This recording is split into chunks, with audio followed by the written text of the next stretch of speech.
il est d'abord incapable d'expliquer même ce que c'est l'âge, les 7 âges de l'Église. La question, elle est simple.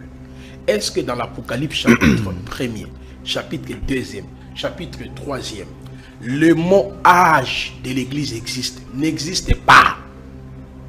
Tout ce qu'on ajoute, ça vient du diable. Des enseignements du prophète Placide, les titres ne sont pas explicitement dans la Bible. Vous comprenez? Le prophète Placide dit par exemple qu'il existe 3 groupes de dons. Il n'existe pas dans la Bible une phrase qui répète il y a 3 groupes de dons. Ça n'existe pas. Mais comment est-ce qu'il arrive à cette conclusion? C'est lorsqu'il met ensemble un certain nombre de références bibliques qui vont amener à cette conclusion. Dans la Nouvelle Alliance, c'est le terme aion. Mais comment toi tu peux prendre le terme aion et tu le compares avec les 7 anges? Pas quel bâton magique. Tu fais du coq à l'âne. Ça n'existe. C'est ce que tu fais là, ça existe que dans votre tête. Et tu es en train de répéter. Soyez intelligent. Hier, je t'ai dit en plein débat, soyez intelligent. Ne soyez pas comme un perroquet. Tu répètes seulement des livres. Oh, le frère Branham n'est pas grand que la parole. Nous tous nous soumettons à l'autorité de la parole.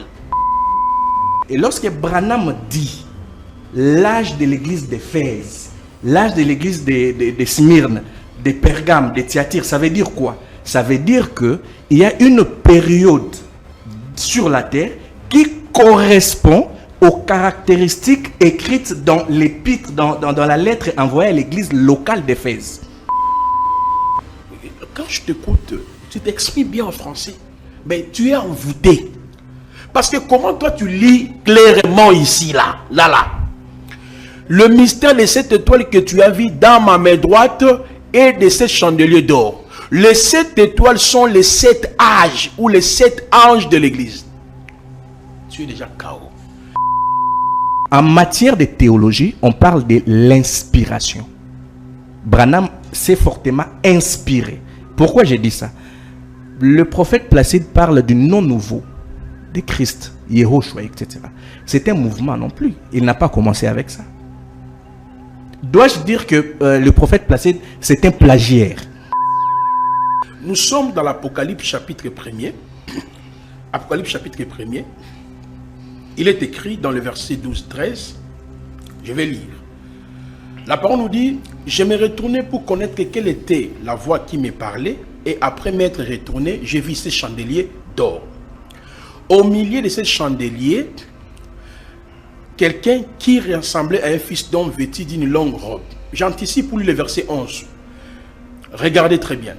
Qui me disait, ce que tu vois, écris-le dans un livre. Envoie-le aux 7 âges de l'église. C'est ça le français qu'on vous a appris à l'école. Envoie-le aux 7 âges de l'église ou aux 7 églises.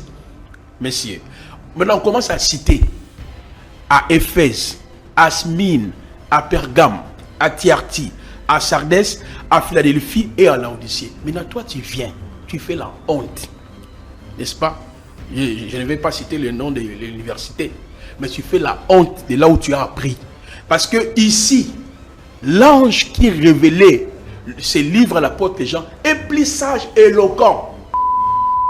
Dire que où se trouve le mot âge, c'est enfantin, ce n'est pas sérieux. Retournons au fond du débat. Et lorsque vous dites que Branham, âge, etc., prophète Placide, nous parlons de la prédication de William Branham.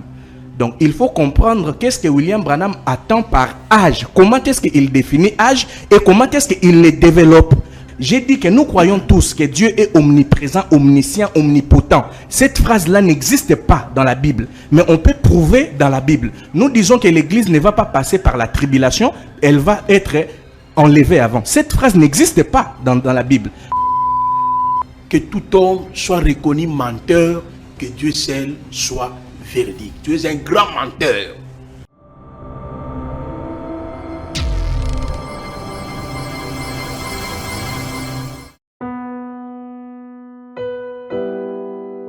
Tango nyonso molinganga nazalaki komona baninganga na baboti na bango Anga ba parents bazate vinanga pasi.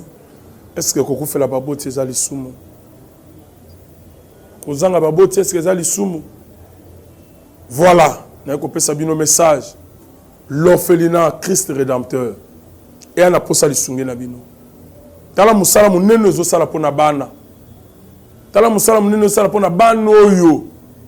Mokile tiki ebwaki. Mais nzamba termine nzelo orphelinat oyo pona ko encadrer bana oyo. Yaya lisungi na yo to ana ngoposa. 1 euro no to ana ngoposa. Pona mwana moko. Tango mwana moko allié nzambe ya bitike oya permettre ete na nzela no mwana alia akobosa na ote. Voilà message ya l'orphelinat Christ rédempteur to ana besoin lisungi na bino. Ba numéro za na se kota contact na biso assistance na yo et aux lisungi pona bana. Que le Dieu des orphelins a bénir diama mutu nyoso ja ta likanisa ko sala quelque chose.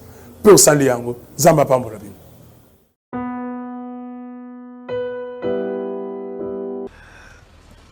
Vous nous soutenez.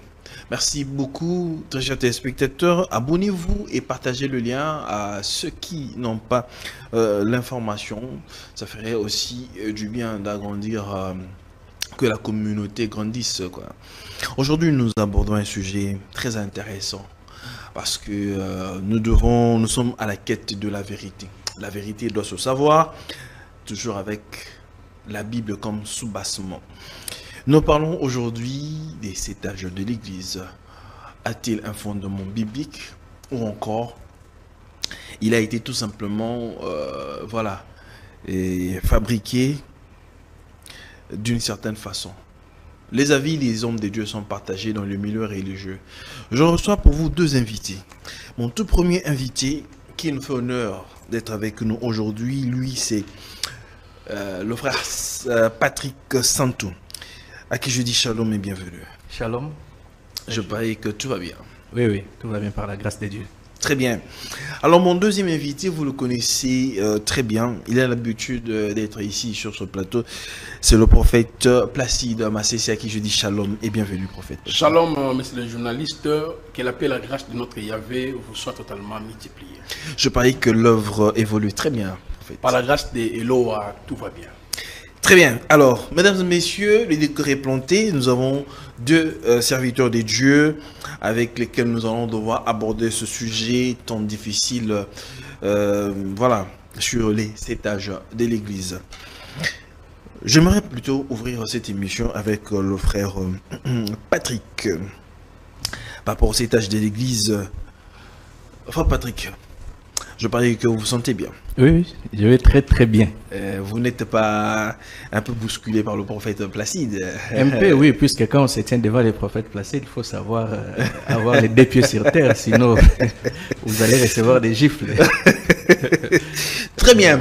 Alors, parce que nous parlons des âges de l'Église, on voit dans la Bible, dans Apocalypse chapitre 2, Apocalypse chapitre 2, Apocalypse chapitre 3, où on parle des églises en Asie. Bon, nous voulons comprendre les âges de l'Église, comme il est appelé. Ça existe? A-t-il un fondement biblique, oui ou non? Lorsque vous dites, est-ce que les âges de l'Église ont un fondement biblique? J'ai dit oui. Et aujourd'hui, nous allons les démontrer.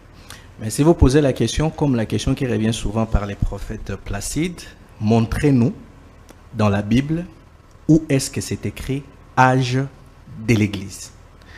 Personnellement, je pense que cette question-là ne doit pas être posée pour plusieurs raisons. Dans le christianisme, 90% des doctrines ou des thèses christianisme, d'ailleurs la plupart des enseignements du prophète Placide, les titres ne sont pas explicitement dans la Bible.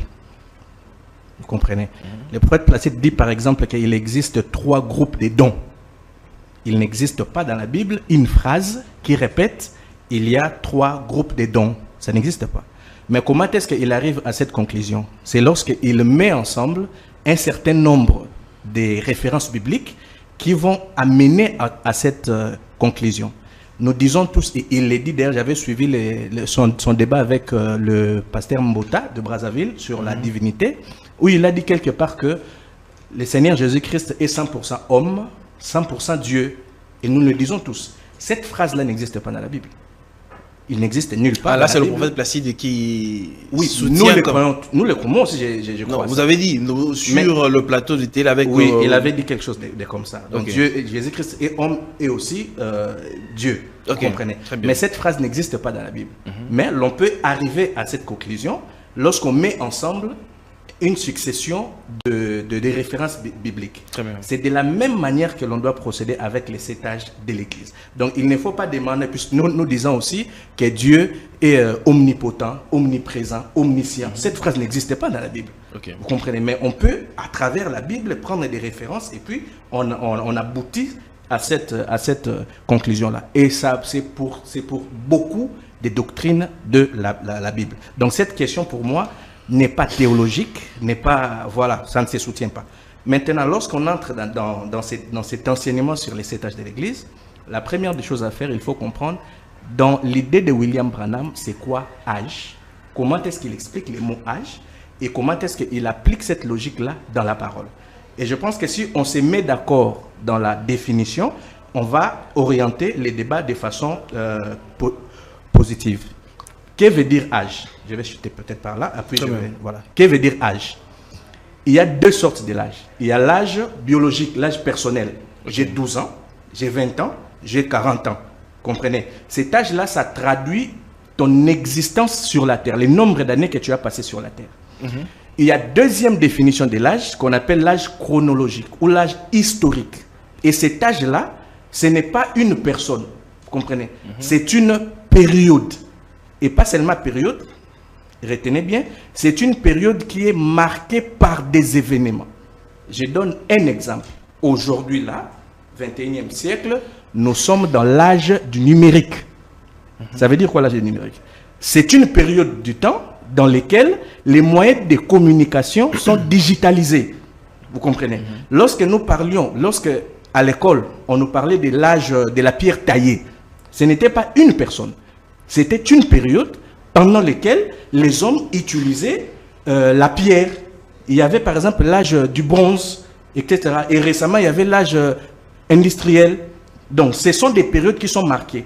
Et lorsque Branham dit l'âge de l'église d'Éphèse, l'âge de l'église de Smyrne, de Pergame, de Thyatire, ça veut dire quoi? Ça veut dire qu'il y a une période sur la terre qui correspond aux caractéristiques écrites dans l'épître, dans la lettre envoyée à l'église locale d'Éphèse.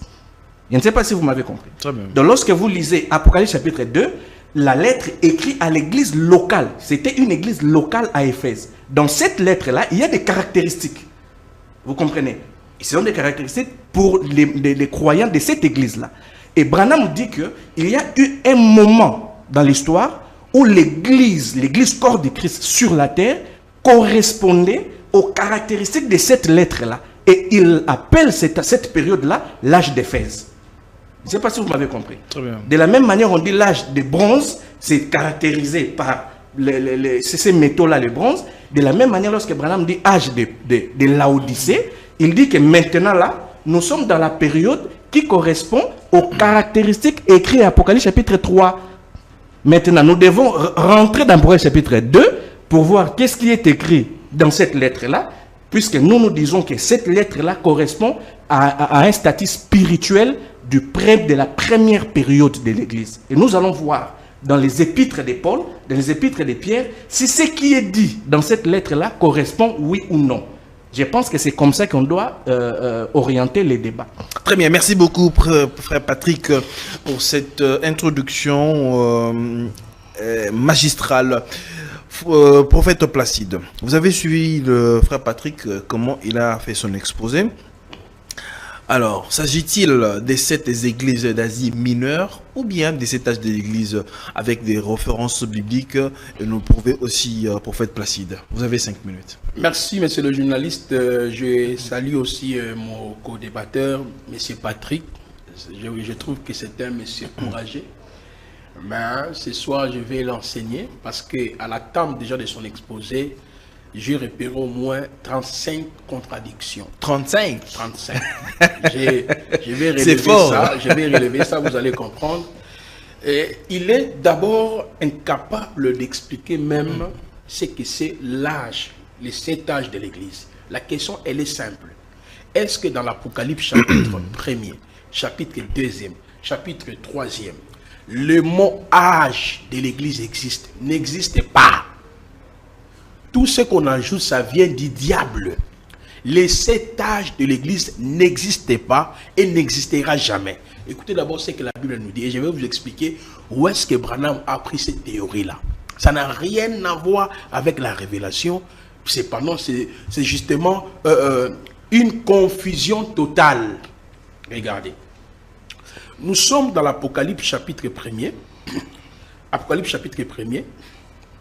Il est écrit dans le verset 12-13. Je vais lire. La parole nous dit, je me retournais pour connaître quelle était la voix qui me parlait, et après m'être retourné, j'ai vu ces chandeliers d'or. Au milieu de ces chandeliers, quelqu'un qui ressemblait à un fils d'homme vêtu d'une longue robe. J'anticipe pour lui le verset 11. Regardez très bien. Qui me disait, ce que tu vois, écris-le dans un livre. Envoie-le aux 7 âges de l'Église. C'est ça le français qu'on vous a appris à l'école. Envoie-le aux 7 âges de l'Église ou aux 7 églises.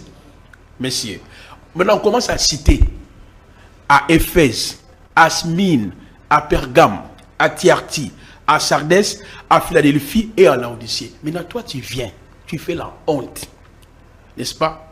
Je ne vais pas citer le nom de l'université, mais tu fais la honte de là où tu as appris.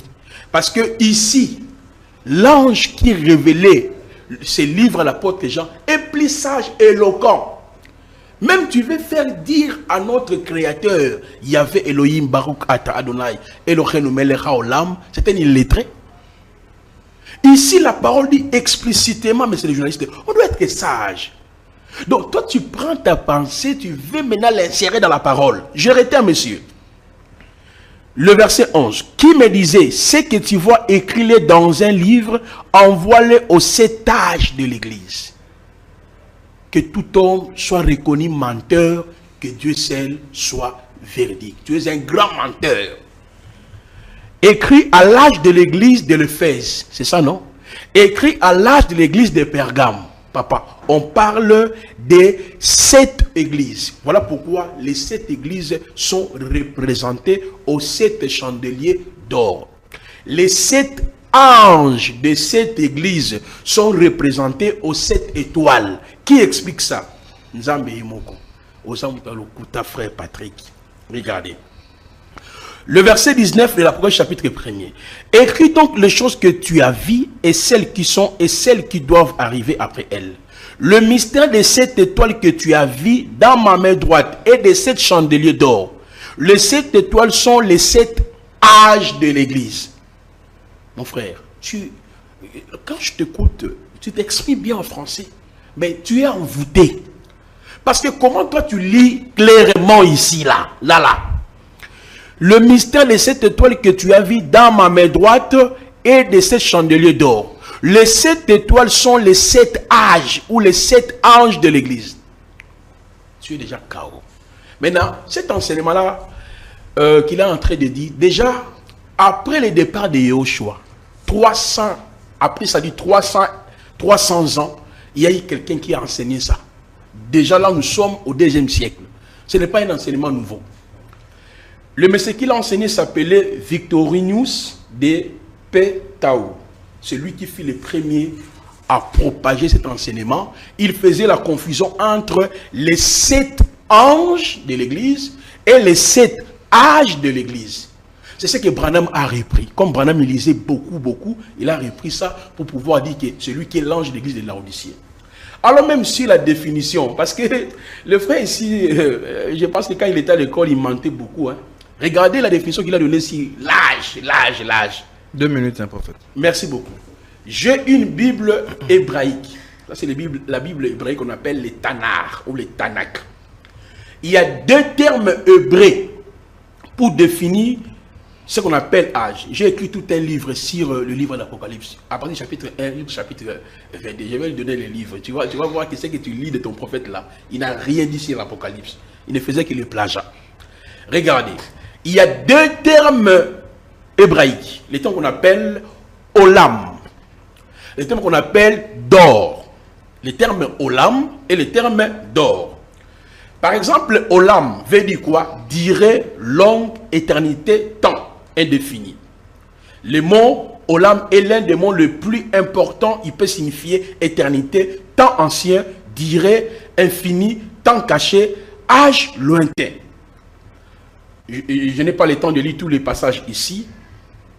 Le terme, non, un autre terme hébraïque qu'on appelle d'or, ça signifie justement, ok, une génération ou une période. Maintenant, dans la langue grecque, parce que le Nouveau Testament a été écrit en langue grecque, pour parler du terme âge, le terme là existe. Dans la Nouvelle Alliance, c'est le terme aion. Mais comment toi tu peux prendre le terme aion et tu le compares avec les 7 anges? Pas quel bâton magique. Tu fais du coq à l'âne. Ça n'existe. C'est ce que tu fais là, ça existe que dans votre tête. Et tu es en train de répéter. Soyez intelligent. Hier, je t'ai dit en plein débat, soyez intelligent. Ne soyez pas comme un perroquet. Tu répètes seulement des livres. Oh, le frère Branham n'est pas grand que la parole. Nous tous nous soumettons à l'autorité de la parole. Je le respecte, c'est un prophète comme moi. Et bien sûr, c'est un hérétique. Mais néanmoins, je le respecte parce qu'il a quand même présenté la parole. Il mérite quand même le respect. Mais il ne faut pas tout accepter. Le pasteur Pierre Casse a déjà corrigé cet enseignement ici de Branham. C'est un branhamiste. Il dit non, le frère Branham avait commis des erreurs. Il ne peut pas parler de cet âge de l'église. Non, c'était une erreur. Il n'est même pas l'âge de l'église de Laodicée. Mon frère, le terme grec, aion, hier tu as fait des recherches sur les grecs, non? Le terme aion veut dire quoi? Âge, siècle, monde présent, système de temps, durée longue, éternité selon le contexte. Bref, mais c'est des journalistes. Le terme le sétage n'est que la répétition des enseignements qui a été prêchés au 2e siècle par le monsieur dont je viens de citer son nom. Et Branham a pris ça. Et Clarence Larkin aussi l'a répété. Et Branham a propagé ça. Smith aussi l'a répété. Restons dans la Bible. Merci beaucoup, prophète Placide. Alors, ici, nous ouvrons vraiment de manière... voilà, le débat est directement au fait lancé parce que chacun a posé le fondement. Frère Patrick, parce que le prophète Placide vient de dire certaines choses, mais on dirait il vous accuse. Apparemment, c'est comme si le message de William Branham n'est que du plagiat. Prenons par exemple, il a cité Hugo. Dans le prophète s'est référé, a pris ses enseignements. La première personne à apporter cet enseignement-là est Larkins. Et quand on regarde chez Larkins, il a juste, c'est lui qui a placé les âges comme ça, mais Branham vient mettre les animateurs ainsi de suite. Et ce ne serait pas de plagiat. Quand vous appelez, c'est la révélation des dieux. Éclairez-nous un peu sur la question. Bon, je souhaite que l'émission d'aujourd'hui soit une émission sur les fonds. Hein? Je ne veux pas qu'on puisse se disperser. D'abord, plagiat veut dire copier quelque chose venant d'une autre personne sans les citer et faire valoir comme si ça t'appartient. C'est ça le terme plagiat. Le prophète Placide est un juriste. Et donc, nous ne pouvons pas parler du plagiat en ce qui concerne les 7 tâches de l'Église. Je ne sais pas s'il a lu les livres de Larkins. Les titres des livres, c'est quoi? Le Dispensational Truth, dans la vérité sur les dispensations. Et lorsque vous lisez ces livres, vous allez voir que Branham a repris, et il le dit lui-même. Branham le dit. Ce n'est pas un plagiat, d'autant plus que Larkin n'est pas non plus la première personne à schématiser cela. Branham a repris les temps, les dates. Vous comprenez? Larkin ne parle pas des messagers de cet âge. Mais le temps n'est pas aussi repris fidèlement. Comme il y a aussi certaines, oui, bien sûr. Branham a un peu bougé d'une certaine façon. Il y a aussi certaines, mais de façon globale, lorsque vous regardez, vous voyez qu'en tout cas, en matière de théologie, on parle de l'inspiration. Branham s'est fortement inspiré. Pourquoi j'ai dit ça? Le prophète Placide parle du nom nouveau de Christ, Yehoshua, etc. C'est un mouvement non plus. Il n'a pas commencé avec ça. Dois-je dire que le prophète Placide, c'est un plagiaire? Ce n'est pas sérieux quand même. Par exemple, le thème de la justification par la foi. qui était l'un des grands messages de Martin Luther, le père du protestantisme. Ce thème a été développé, schématisé avant Martin Luther. Paul lui-même, Saint Augustin, Thomas d'Aquin, John Wycliffe, etc., etc. Pouvons-nous dire aujourd'hui que Luther était un plagiaire? Donc, c'est un faux débat. Je ne pense pas que la personne de la trempe du prophète Placide peut, pour attaquer William Branham, parler des débats. En matière, parler de plagiat. En matière de théologie, on parle souvent qu'il s'est fortement inspiré d'eux. Donc, ça, au moins, ça passe. Maintenant, lorsqu'il dit « Où est le mot âge ?» Je vous ai posé la question. Lorsque vous aviez dit qu'il existe 3 groupes de dons, pouvez-vous me montrer dans la Bible la phrase « Il existe 3 groupes de dons » ? Si vous me répondez, à ce moment-là, voilà, j'ai dit non, Branham, c'est faussé.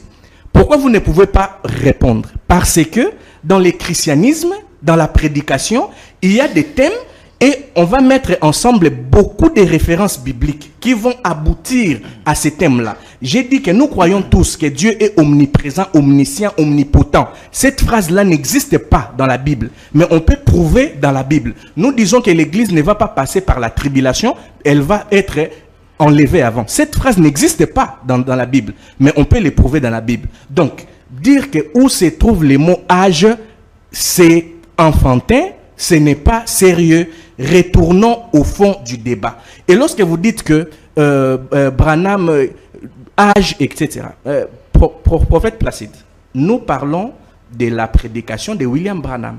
Donc, il faut comprendre qu'est-ce que William Branham attend par âge. Comment est-ce qu'il définit âge et comment est-ce qu'il le développe. Vous comprenez? Les mots âge, si l'on retourne dans la Bible, l'apôtre Paul parle de dispensation. Ce sont des périodes. Lorsque l'apôtre Paul dit qu'au temps de la fin, il y aura l'apostasie, il y aura ceci, les gens vont se détourner. Même le Seigneur Jésus-Christ, il dit, ce qui s'est passé au temps de Noé, au jour de Noé, il a donné des signes. Il y a eu ça, il y a eu ça, il y a eu ça. Il en sera de même au jour du Fils de l'homme. Le jour du Fils de l'homme, c'est une période qui sera caractérisée par les signes qui s'est passé au temps de Noé. Et lorsque William Branham dit l'âge d'Éphèse, il y avait effectivement à Éphèse une assemblée locale. Et dans cette assemblée locale-là, on a dit à Jean, écrit ceci à l'église d'Éphèse. Et il a écrit, voici, vous avez perdu votre premier amour. Voici, mais au moins. Et Branham dit que, lorsque lui, il dit âge d'Éphèse, c'est une période historique de l'église qui correspond aux caractéristiques écrites dans la lettre envoyée à Éphèse. Alors, maintenant, retournons dans la Bible et voyons si ce qui est écrit dans la lettre d'Éphèse ne correspond pas au temps de Paul. Parce que nous disons que l'apôtre Paul, c'est lui l'ange de l'église d'Éphèse et que c'est lui l'ange de l'âge de l'église d'Éphèse et que ce qui est écrit dans la lettre d'Éphèse correspond mot à mot au contexte spirituel du premier temps de l'église. Je pense qu'on doit continuer comme ça. Au lieu de faire des diversions, plagiat n'existe pas en matière théologique. Et puis, les mots âge, on ne doit pas poser la question où se trouve âge dans la Bible, parce que vous ne serez pas capable de me dire où se trouvent les 3 groupes de dons dans la Bible. Merci beaucoup, frère Patrick, prophète Placide. Après avoir suivi le frère Patrick, vous n'estimez pas que quand vous avancez dans cette partie-là, de ne pas chercher nommément, parce que vous dites il faudrait qu'il y ait 7 âges de l'église nommément dans la Bible pour que nous prenions. Aussi longtemps que les 7 âges de l'église n'existent pas, c'est-à-dire on ne prend pas. Au début ici, le frère Patrick avait dit que vous avez affirmé haut et fort au cours d'une émission que Jésus-Christ était 100% homme, 100% Dieu. Mais c'est sur quelle base nous affirmons, parce que nous tous, nous le disons, mais sur quelle base biblique que nous nous basons sur certaines déclarations que nous faisons? Très bien. Non, mais ce journaliste, le frère Patrick est tellement risé. Tu sais pourquoi il est en train d'évoquer toutes ces théories? C'est pour placer son prophète, le fameux prophète William Mario Branham, étant le dernier messager. C'est-à-dire, nous sommes dans l'âge de Laodicée. C'est-à-dire, le 7e ange de l'église de Laodicée, c'est le frère Branham, qui est venu avec le message du temps de la fin. C'est ça, en fait, le mensonge qui veut insérer. Le problème, le débat n'est pas au niveau de où est-ce qu'il est écrit, il est omniscient, il est omniprésent, il est ceci. Le débat n'est pas sur ces points-là. Il n'arrive pas à faire la différence, parce qu'il y a une différence fondamentale entre un âge qui veut dire une période et un ange qui veut dire un messager. Parce qu'un âge concerne le temps. Un ange concerne la voix, c'est-à-dire un ange, concerne la voix et la mission. Mais un ange concerne le temps. Lorsqu'il est en train de parler sur le 7 anges, les 7 âges de l'Église, il voulait dire quoi? Parce que selon la Bible, le mot ecclésia est toujours au singulier. Il n'y a pas plusieurs églises. Il a dit ça même au cours d'une émission lui-même.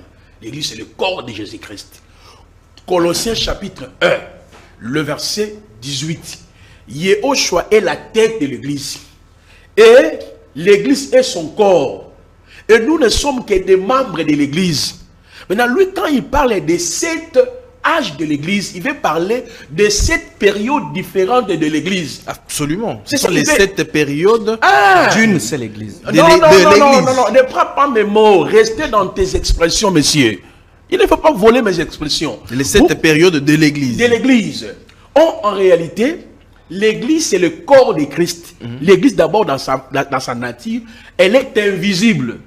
Dont l'intégration s'est faite par ce qu'on appelle la nouvelle naissance. Une fois que nous acceptions l'évangile et nous entrions dans ce qu'on appelle le corps du Christ, on nous présente comme les membres qui ont eu l'adhésion dans un seul corps qu'on appelle l'église. Parce que le mot église veut dire quoi? L'ensemble de ceux qui sont appelés hors du camp. Or, l'église, pour la première fois, Yehoshua puisse parler de ces mots, de ces vocables église.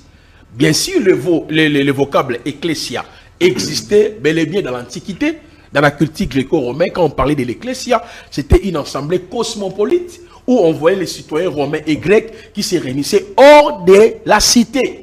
Vous voyez ça? Donc, quand on parle de l'église, on voit d'abord les hommes.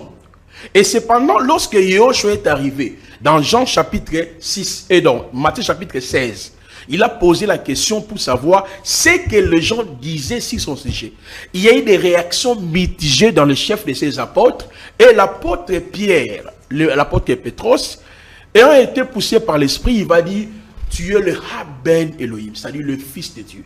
Et Machiar dira, tu es Pierre, tu es Pétros.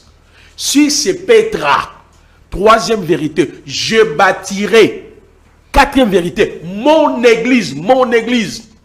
Et quelle est cette église-là? Colossiens 1, le verset 18, c'est le corps du Christ. Maintenant, à partir de la croix, c'est là où Christ a bâti son église. Sous d'autres mots, il a appelé les gens d'entrer dans son église, qui est son corps. Apocalypse chapitre 5. Messieurs, suivez-moi, ne lis pas, suivez-moi. Apocalypse chapitre 5, le verset 8 à 10 nous dit, par son sang, il a racheté des hommes de toutes les tribus, Amen, de tout peuple, de toute nation. Historiquement parlant, les églises, là, il s'agit de membres du corps de Jésus-Christ. Parce que cette église d'Asie mineure, j'ai écrit tout un livre de 390 pages où j'expliquais toutes ces théories-là. En réalité, cette église existait dans l'Antiquité, nous sommes au 1er siècle, en Asie mineure, aujourd'hui c'est la Turquie.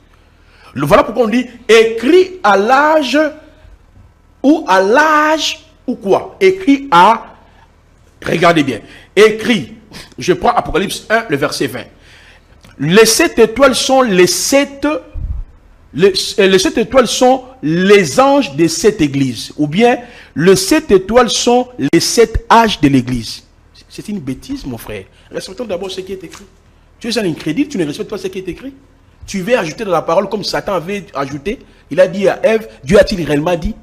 Sois quand même intelligent. Les 7 étoiles sont les anges. Toi, tu as changé ça. Ça devient les âges.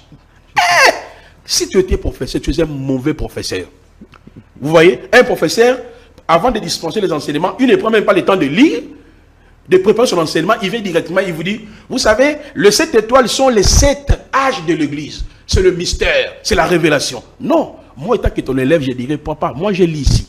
Apocalypse 1, le verset 20 me dit, les 7 étoiles sont les âges ou les anges.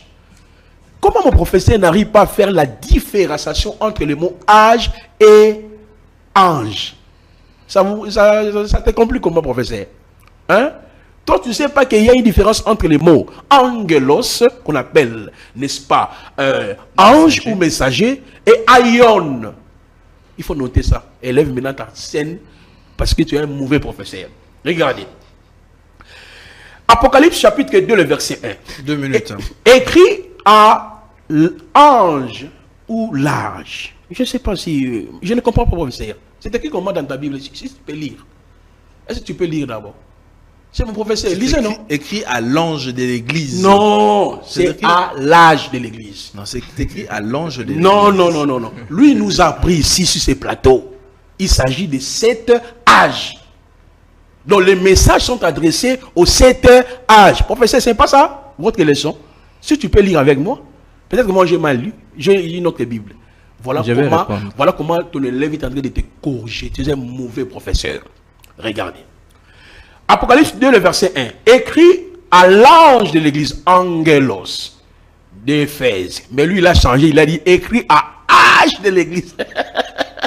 Apocalypse chapitre 2. Congo, on a des faux professeurs dans ces pays. Apocalypse chapitre 2, le verset 8. Écrit à l'ange de l'église de Smyrne.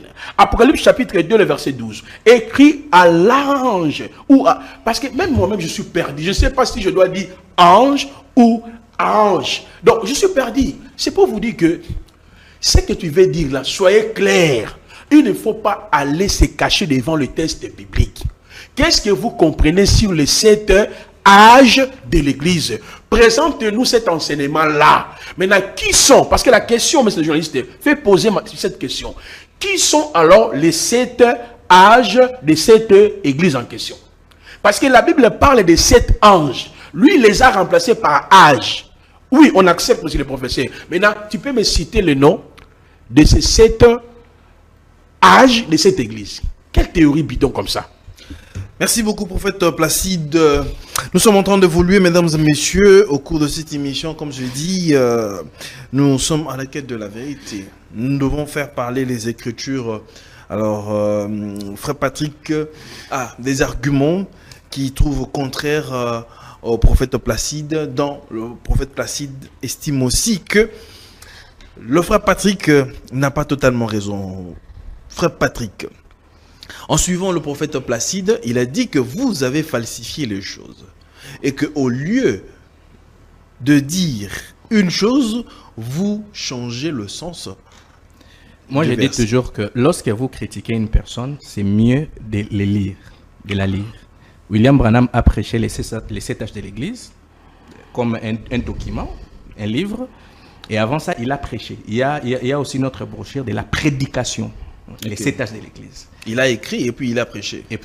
Donc, il avait d'abord prêché. Ok. Et puis, on a schématisé ça dans les livres. L'exposé des 7 âges, c'est un livre. Ok. Avant ça, il a parlé d'Israël et l'Église. C'est-à-dire, il y a plusieurs prédications où il parle de ces sujets-là. Donc, si le prophète Placide était sérieux pour critiquer William Branham, il aurait eu le temps de pouvoir comprendre réellement de quoi est-ce que Branham parle.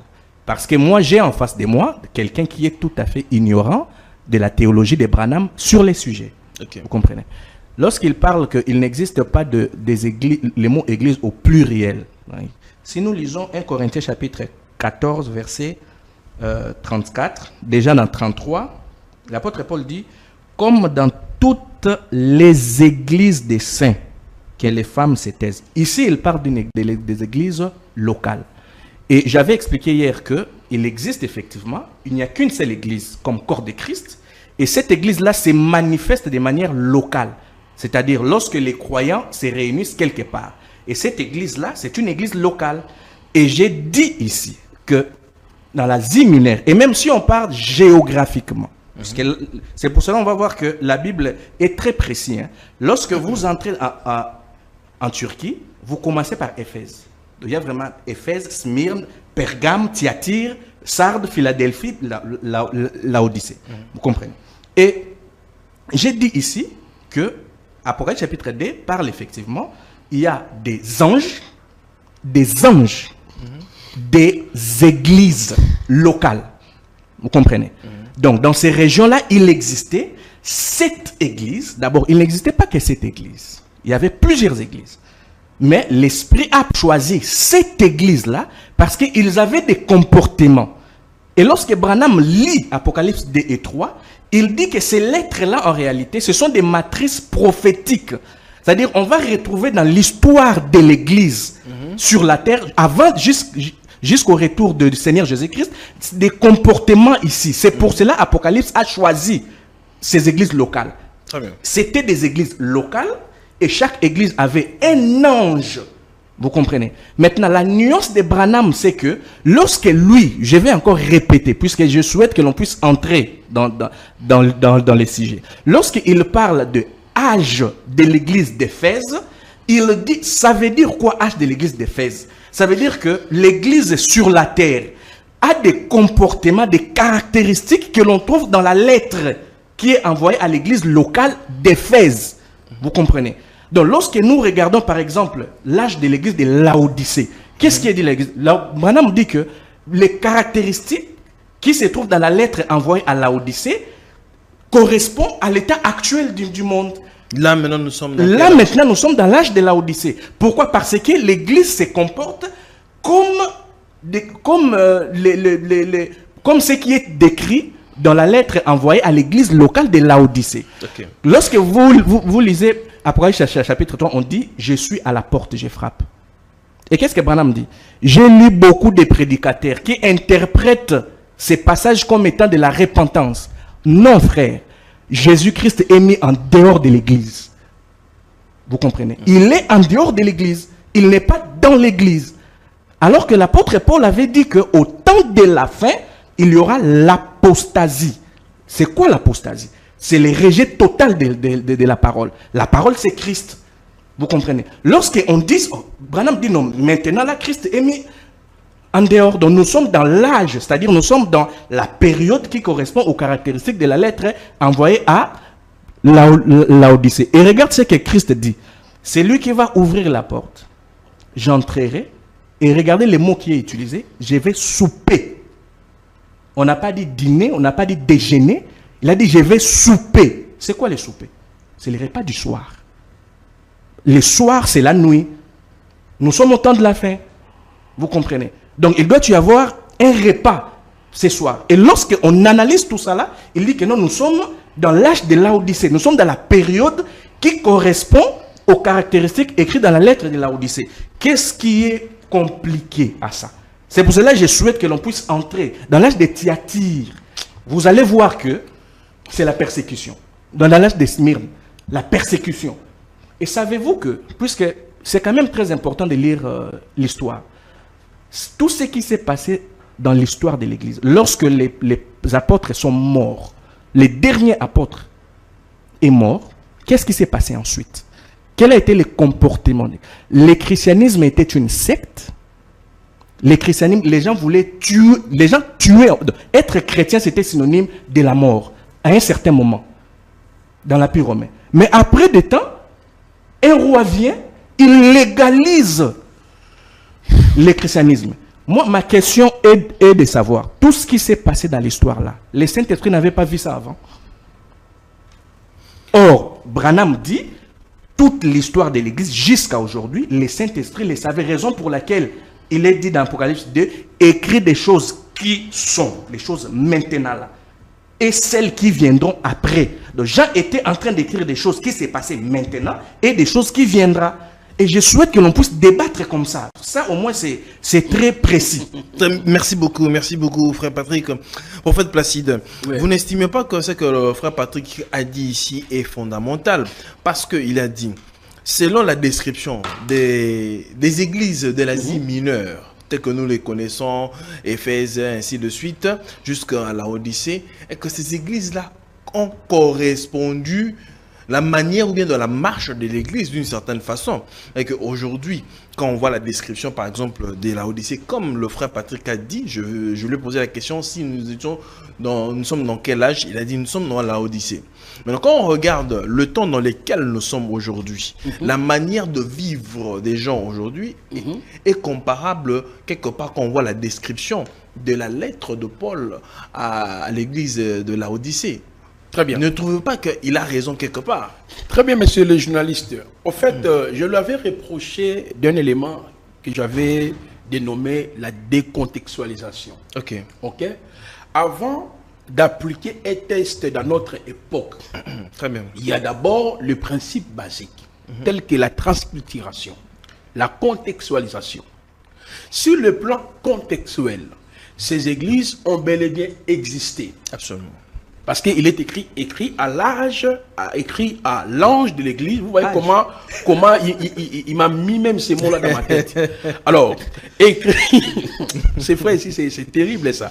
C'est-à-dire, écrit à l'ange de l'église, Angelos d'Éphèse. Éphèse a existé, Paul a prêché à Éphèse. Laodicée, même dans Colossiens chapitre 4, le verset 16, Paul est en train d'expliquer cela. Ces églises-là ont bel et bien existé. Vous voyez ça? Maintenant, est-ce que le contenu de ces 7 églises ne nous concerne, est-ce que le contenu de ces 7 églises nous concerne les chrétiens actuels? Mais bien sûr, c'est comme les livres aux Éphésiens nous concernent, c'est comme les livres des Galates nous concernent. Mais le premier récipiendaire, ce sont d'abord ceux qui étaient en Éphèse, en Rome. Je peux lire Romain aujourd'hui, appliquer et tirer des leçons pour fortifier les enfants de Dieu. Donc nous ne sommes pas les récipiendaires de cette portion d'écriture. En quelque sorte, ça ne nous concerne ni de près ni de loin. Non, sur le plan contextuel, nous ne sommes pas les premiers récipiendaires. Donc en réalité, quand nous lisons cette portion d'écriture-là, ça reste comme de l'histoire. Non. On n'interprète pas la parole comme ça. C'est-à-dire, il y a d'abord l'aspect contextuel. Moi, je n'étais pas en Turquie parce que l'histoire nous montre qu'il y avait un homme qui s'appelait Domitien. Domitien était le fils de Vespasien. Lui, c'est un chercheur, non?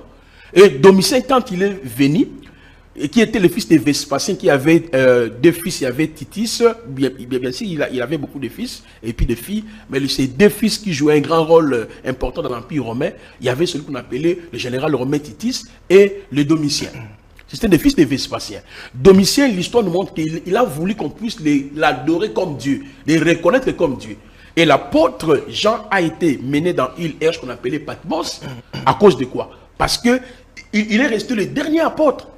Alors Dieu a voulu fortifier les chrétiens qui se retrouvaient dans la contrée de l'Asie mineure.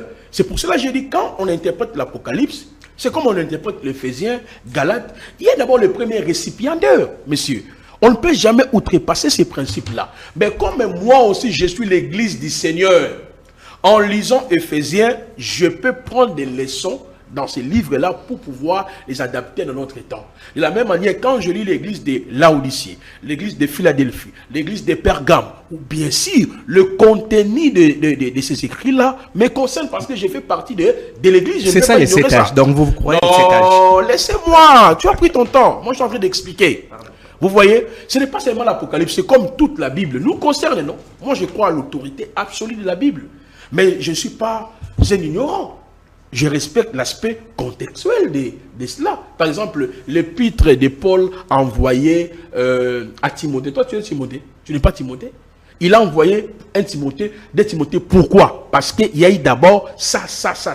Mais moi aussi, étant donné que je suis l'église, je crois à l'autorité des écrits de Paul. En lisant Timothée, je peux recevoir des enseignements qui me concernent. C'est dans ce cadre-là, on ne peut pas seulement prendre l'Apocalypse, les 7 lettres-là concernent l'Église. Non, toute la Bible nous concerne. On s'identifie en toutes les écrits dans la Bible. Mais exactement. Mais dire que nous sommes l'âge de Laodicée, c'est faux. L'église est dans l'année de la grâce. Nous sommes dans l'année de la grâce. Luc chapitre 4, le verset 17 à 18, pour publier une année de grâce. Mais dans une année de grâce, nous ne sommes pas les premiers. Vous et moi, nous sommes au 21e siècle. Mais avant nous, il y a d'autres siècles.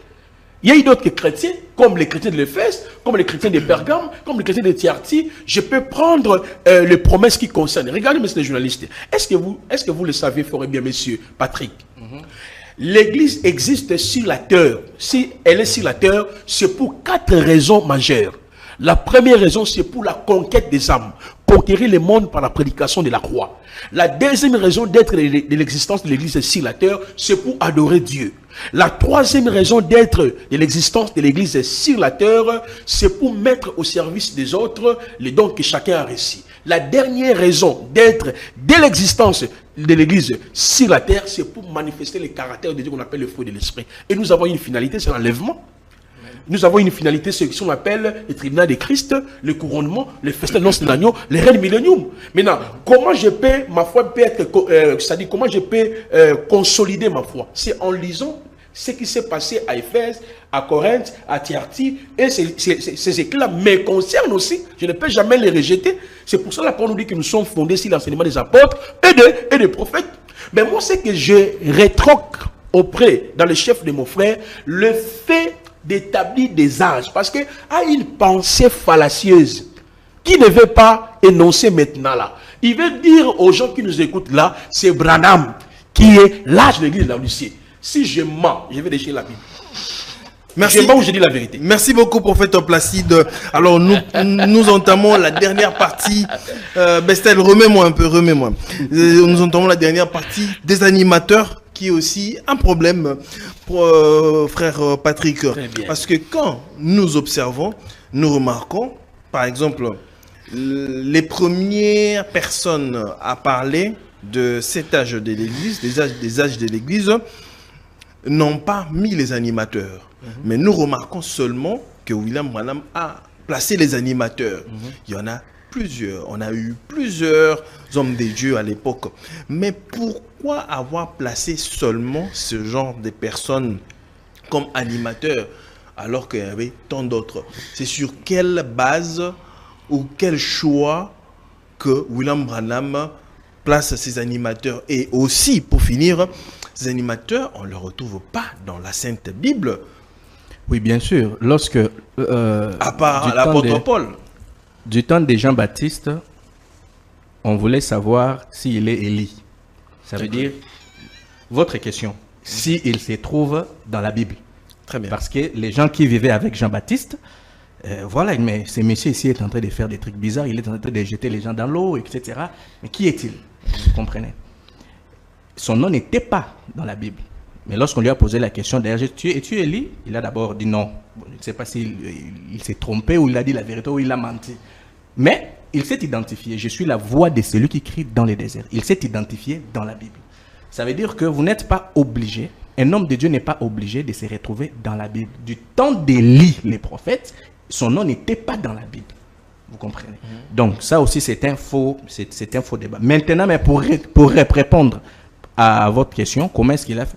Branham, c'est pour ça que j'ai dit que beaucoup de gens ne lisent pas. Moi je suis contre, je suis d'accord avec ceux qui sont contre ces enseignements, mais je souhaite quand même qu'ils fassent preuve de rigueur, de lire. Branham a établi un schéma. Il a mis des critères qui ont fait en sorte qu'il puisse choisir tel et pas d'autres. Et son critère, c'était l'apôtre Paul.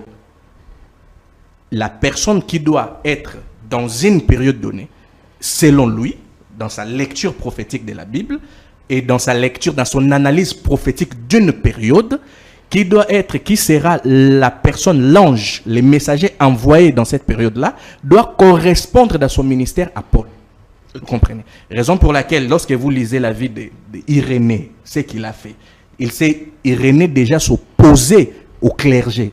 Il répétait toujours, on doit revenir à la parole. De la même manière, Colomba, de la même manière, Martin, de la même manière, Luther. Vous savez, Luther, lorsque Luther vient, l'église chrétienne dans le monde, c'est l'église catholique.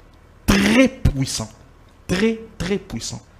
Mais Luther a fait des thèses, il a publié des thèses et il a dit, nous devons retourner dans les Écritures. Il a même énoncé un principe latin dont j'ai oublié, les prophètes devaient savoir qu'il n'y a pas d'autorité sur les Écritures. Les Écritures seules, vous comprenez. Et donc, cette posture ministérielle est un repère pour Branham, est un critère pour Branham, et non, c'est lui-ci, c'est un envoyé de Dieu.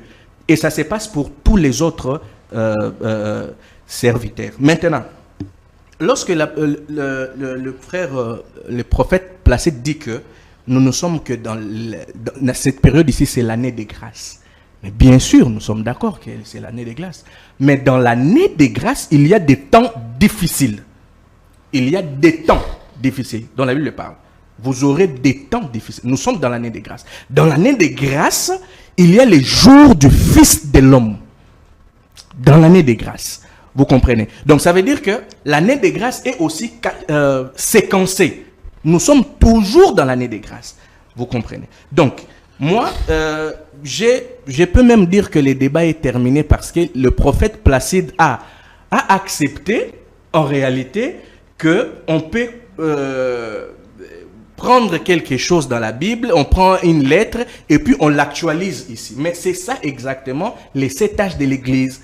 J'ai répété, j'ai dit, écrit à l'ange de l'église de Laodicée, voici tu es riche, tu te crois être riche, mais en réalité tu es pauvre, voici tu n'es ni chaud, tu es tiède, voici tu es nu, voici tu es aveugle.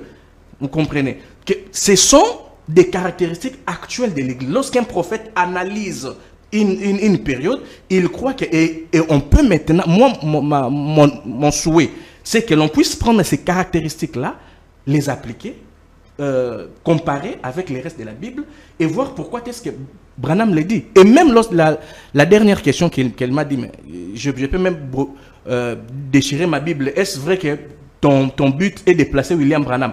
Mon but n'est pas de placer William Branham. Moi, je sais que William Branham, c'est lui l'ange de cette période-là. Mon but est de démontrer la logique de William Branham, que vous y croyez ou pas. Mais Branham a une cohérence. Moi, j'adhère à cette cohérence-là. Et j'ai une manière de défendre cela à la lumière des Écritures. Donc, moi, j'aurais souhaité que l'on parle ce que nous appelons premier âge. Voilà. Ce que nous appelons deuxième âge. Regardons dans l'histoire. Regardez que ça avait déjà été prédit. Ce que nous disons de ce temps de la fin, juste pour citer. Au temps du soir, Jésus a donné une parabole. Il y avait 10 vierges qui partaient, ils attendaient l'époux. Et il y avait d'un côté l'époux, le Seigneur Jésus-Christ, et de l'autre les églises, l'église, 10 vierges. Mais pour rencontrer l'époux, lorsque l'époux était déjà venu, hein, et tous étaient assoupis, lorsque l'époux est venu, il y a eu une voix, indépendamment des deux groupes, qui a dit, voici l'époux. Et c'était tard dans la nuit. Donc, je peux prendre des références comme ça pour appliquer à l'âge de Laodicée. Je suis prêt. Merci beaucoup, frère Patrick. Prophète Placide, réaction. Merci, monsieur le journaliste. Ce que j'aime avec vous, vous êtes intelligent. Vous voyez comment vous l'avez mis KO. Il est éclaboussé par votre question. Il est incompétent de vous situer qui sont les messagers, ok, des 7 âges de l'Église. Messieurs, 0 sur 10. Le journaliste vous a exposé. Moi, je n'ai rien dit. L'émission est finie. Parce que votre question a humilié cet homme ici. Vous voyez, il est humilié totalement. Il est entré dans le verbiage. Papa, dis-nous, qui est l'ange? Comme si, toi, comme tu m'as imbibé dans tes théories là. Dis-moi qui est l'ange, âge ou l'ange de l'église de Laodicée. Dis-moi. C'est William Branham. Oui. Dans quel passage biblique? Maintenant, de l'Éphèse, c'est qui? Paul. Et l'apôtre Paul. Vraiment, j'aime les journalistes parce qu'il t'a mis KO. C'est l'apôtre Paul. Moi, je n'ai rien à commenter parce que tu t'embrouilles pour rien. Que je vous prouve dans la Bible. Dans le message de la croix. C'est pour cela que le Seigneur nous a établis étant des prophètes pour restaurer le message prêché par nos pères, les apôtres. Paul n'a jamais déclaré qu'il est l'ange de l'église de Laodicée. Paul n'a jamais. Et puis même à cette époque ici, Paul n'était même pas converti. Est-ce que tu sais? Dans quelle époque? Ah, vous voyez comment tu es perdu. Dans quelle époque? Vous voyez comment tu es perdu. Je ne vais pas trop me prononcer. Je vais démontrer ici. Il veut me rendre illettré, lui là, aujourd'hui dans ces débats. Il veut me faire ébiber ses théories. Jusqu'à ce que je suis même emporté, je ne sais pas si c'est l'ange ou ange. Mais gloire soit rendue à Dieu, parce que sa parole est claire. Et le journaliste m'a accompagné. La parole et le journaliste. Oh, donc, tu as été exposé devant tout le monde. Par contre, on nous dit l'ange de l'église, pas âge de l'église. Vous n'arrivez pas à faire la différenciation entre aion et angelos. Pour moi, toutes les lettres de cette église d'Asie nous concernent, ça nous sert, c'est pour notre édification, pour notre instruction, mais les 7 anges-là, ce sont des angelos, c'était des anciens de cette église de l'Asie mineure. À cette époque-là, c'est écrit où c'est que vous dites? Branham n'était même pas né. Non, c'est Branham est né quand? Prophète. Vous venez de dire, excusez, vous venez de dire quelque chose que les anges là, c'était des anciens des églises. Oui. Montrez-moi les versets où il dit les anges sont des anciens de l'église. Très bien. Maintenant, pourtant, quand on dit 7 anges là, qui sont-ils? Répondez-moi. Le mot ange, angelos, en grec, a trois significations. Le mot angelos, ça signifie aussi le vent, le soleil, la lune. Le mot angelos, ça signifie aussi un être spirituel qu'on a envoyé. Le mot angelos, ça s'applique aussi à nous les prédicateurs, les hommes. Parce qu'il est écrit à l'ange de l'église qui faisait voir à l'apôtre Jean la vision. C'était un ange, non? Maintenant, ange va dire écrit à l'ange. Non. Les anges là, c'était des hommes, les anciens, qui géraient les églises de l'Asie mineure. Belle théorie. Merci beaucoup. Merci beaucoup, prophète Placide. Merci beaucoup, frère Patrick. Merci à vous d'avoir été très nombreux à Merci, Banakin. Dans le monde entier. Maxi bien-être. Tout à la café. Le logo na mêlé logo mais le logo est amabé. Il y a bien pour la panne technique mais ko sale la on ndenga mabete sale la ngo pour na mama. La célibataire to lingi bino ate. So maka boma mukolo bala. Pourtant mzo ba produire ngo soute. Maxi bien-être yango yo. Lukango benga ndeko Alain Dele ye mutu ayebi esika ko fournir yo autant que tu veux $35 ezebele na kati sobo melika moko de jour bien be hémorroïdes banini tout ça bilialia vanda musala banini et réparer yo système ya break et réparer yo pe fonctionnement ya break de break donc et pe son fonctionnement ya bien. Comme les Congolais toujours gagné ma match. Ils ont défaite, pas de technique en plein match, c'est pas bon. Ils ont là et local. Là c'est éviter de dire surtout les pasteurs, ils mela boyawa. Bo benga pena Alain Dele na numéro naé pour bo benga pour bo local. C'est important. Traitement poison anti-poison yango yo. Ne ba mususu mela ngo avant kende obima. O mela ngo. Ça a des jours, à tabater le loco, moi cuire mon corps, c'est bon. Oyopé, anti-poisson. Donc, ce qu'on attend, ils ont la carte. Et l'on l'a. Alain Dele Mikolo somme. N'habité Mindele, on va payer bilogo, on va vous dire. Pour bilogo, on va dire solo. Mikolo, va tirer à poisson à toi, famille, à tous les problèmes, na mutute, jalousie, car. Donc, va produire en wana, il y a anti-poisson, oyopé, anti-poisson. Donc, benga Alain Dele, à partir naïe, à Ibneni, ou à Ozouango. Nous avons pambola bino mi batte lambo ke komi biete batwa komi na jalousie oyo tozo comprendre de souté bana mike bazo kufa mikolo bazo kufa ba otiana bana bébé ba poisson donc toujours zala nanti na ndenga na nga na ndako c'est bon que Dieu vous bénisse.